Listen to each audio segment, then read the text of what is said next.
Tu veux te lancer avec un pendule, mais tu es perdu devant tous les modèles qu'on peut retrouver sur Internet, en boutique ésotérique, etc. C'est légitime. Il y en a tellement, tellement de formes, tellement de pierres en bois. Enfin, il y a tellement de choix que c'est difficile de s'y retrouver et de se dire, ok, je choisis lequel et pourquoi. Cristal, bois, pierre, métal, tu ne sais pas lequel choisir. Reste bien avec moi jusqu'à la fin de cette vidéo, tu sauras exactement quel pendule est fait pour toi et surtout, tu éviteras les erreurs que 80% des débutants commettent. Je m'appelle Marie, je suis sorcière et numérologue et sur cette chaîne, je t'apprends à découvrir au quotidien le monde de l'ésotérisme. Je te donne des conseils pratiques, des outils, des exercices, quelquefois je m'amuse. J'attends toujours vos réponses sur Insta, je trouve ça super sympa. Donc si tu veux progresser pas à pas sur ton petit chemin magique, pense bien à t'abonner en cliquant sur le bouton juste en dessous maintenant. Et si tu as envie d'aller un peu plus loin et de découvrir un peu plus de choses que je partage pas forcément sur YouTube parce que c'est des contenus un petit peu sensibles, n'hésite pas à aller faire un tour sur mon site internet. Je t'ai mis le lien en description. Il y a des choses que je partage pas sur YouTube, que je peux pas. Les contenus sont un petit peu trop sensibles. C'est pas réservé à tout le monde. Donc, je vais mettre ça sur mon site internet. Donc, n'hésite pas à y faire un tour. Mais aujourd'hui, on va parler du pendule et on va se demander comment le choisir. Quand on débute, on se dit souvent, il faut que je prenne le plus joli pendule ou celui que tout le monde a. Mais en réalité, ce n'est pas le plus beau ou le plus cher qui fera la différence. C'est ton lien avec lui. Et c'est là que beaucoup se trompent. Le pendule en cristal ou en pierre. Alors, je suis dégoûtée, je viens de le casser. Je viens de le casser il y a 5 minutes, il est tombé, il a cassé sa pointe. Bon, bah, il a beaucoup servi dans des rituels de détection d'envoûtement, etc. Bon, bah, il a rendu l'âme. Hein. Donc, je vais le rendre à mes esprits. Mais je viens de le casser, donc je le prends pour la vidéo, et puis voilà, quoi, c'est pas grave. Donc, je disais, le pendule en cristal ou en pierre. Idéal si tu veux amplifier une énergie particulière, ok? Par exemple, l'améthyste pour la spiritualité. Donc moi, je le travaille beaucoup avec mes ancêtres, celui-ci. Sinon, il y a le quartz rose pour l'amour. Si tu fais un hôtel dédié à l'amour, tu peux utiliser le quartz rose dessus. C'est très, très bien, etc. Mais attention, ça peut être un peu trop intense pour ton tout premier pendule, d'accord? C'est pas celui-ci que je vais conseiller en tout premier. Sinon, il y a le pendule en bois. Celui-là, il est plus doux, neutre, parfait pour commencer. Il est moins chargé énergétiquement. Donc, il reflète davantage ton intuition, sans influencer tes réponses. Ça, c'est pas mal, le pendule en bois. Et sinon, encore, tu as le pendule en métal. Ça, c'est précis, rapide, très utilisé en radiesthésie pure. Hein.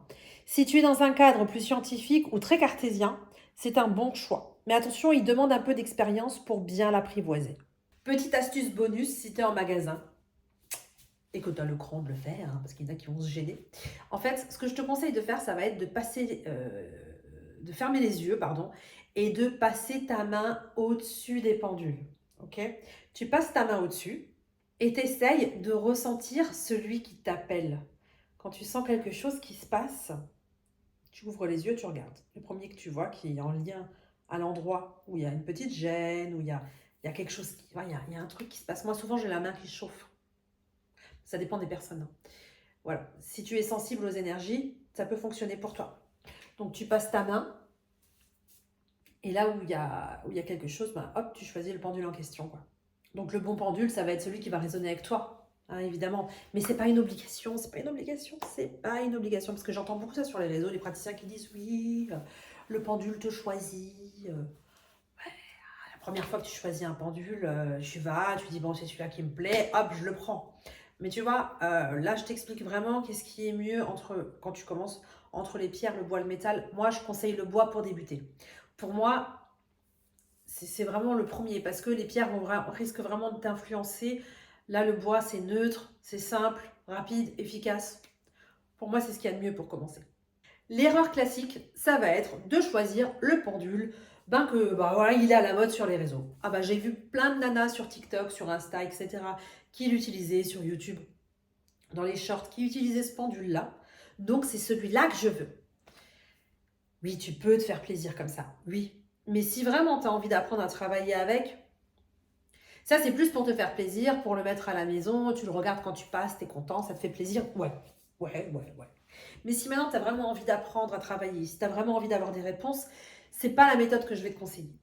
Parce que ce qui va se passer, c'est que quand tu vas l'utiliser, si tu l'as acheté juste parce qu'il était à la mode, tu risques de ne pas avoir une bonne connexion avec lui. Et ce qui va se passer, c'est que tu vas douter tout le temps de tes réponses. Tu vas te dire, mais est-ce que je ne suis pas en train de me planter? Est-ce que c'est juste? Est-ce que j'ai vraiment une connexion avec lui? Bah oui, parce que tu ne l'auras pas choisi en fonction de la connexion, donc tu ne vas pas y croire. Et là, ça va parasiter ton travail et ça ne marchera pas. Donc voilà, si cette vidéo t'a intéressé, si tu y as appris quelques petits tips, n'hésite pas à t'abonner parce que chaque mardi en ce moment, je te fais des vidéos sur le pendule et tous les autres jours, je parle de numérologie, cartomancie, des ancêtres, de l'au-delà, etc., etc.